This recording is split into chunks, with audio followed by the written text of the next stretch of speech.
Le Comité national de facilitation des échanges CNFE du ministère du Commerce et de l'Industrie prépare son plan d'action 2026 à Grand-Bassam. La dite rencontre qui se tiendra du 18 au 20 février réunit différentes parties prenantes à la facilitation des échanges avec les pays frontaliers et de l'écosystème du commerce extérieur. Les travaux bénéficient de l'appui de Truckmark Africa, organisation internationale engagée à développer le commerce intra-africain pour des échanges inclusifs et durables.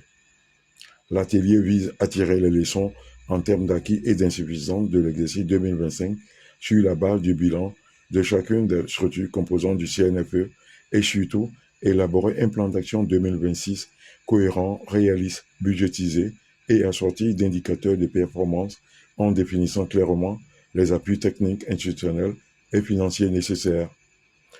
La dynamique étant toujours d'améliorer la fluidité des échanges, renforcer la coordination interinstitutionnelle, moderniser la procédure commerciale et renforcer la participation du secteur privé.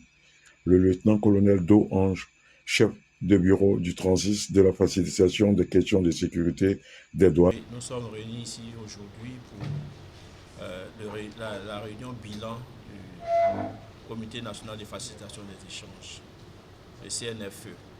Le CNFE, c'est le comité où toutes les expertises se réunissent pour voir si véritablement notre stratégie nationale de facilitation des échanges est véritablement en marche et que au niveau de différentes barrières douanières, véritablement, est-ce qu'il y a la fluidité. Sur 3 jours, il s'agira pour nous d'abord de faire le bilan de l'année écoulée. Donc, on va présenter le bilan du CNFE 2025 et par la suite, chaque structure fera son bilan. Quelles sont les initiatives qui ont été prises en matière de facilitation des échanges.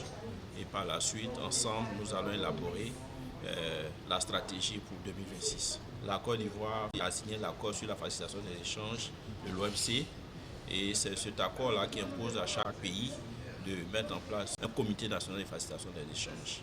Et c'est ce comité-là qui va orienter toutes les activités en matière de facilitation des échanges pour tout ce que nous faisons.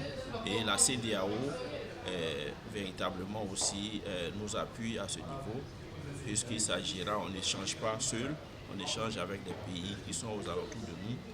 Donc, en même temps que nous avons ce comité ici, tous les autres pays de la CEDEAO ont un comité national de facilitation d'échange. Et on se retrouve souvent même à Abuja pour faire le point de toutes les structures en matière de facilitation des échanges.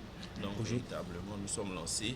Nous sommes dans une stratégie commune avec la CEDEAO, lui et moi, en matière de facilitation d'échange. Nous commerçons chaque jour et c'est vrai que étant aux frontières, étant en train de commercer, il faut tenir compte toujours de la couche d'ozone.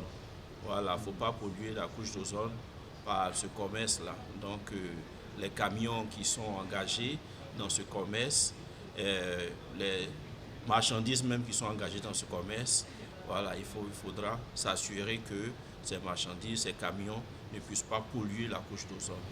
Donc c'est un thème nouveau et tous ensemble nous allons essayer de l'insérer dans la structure du commerce international.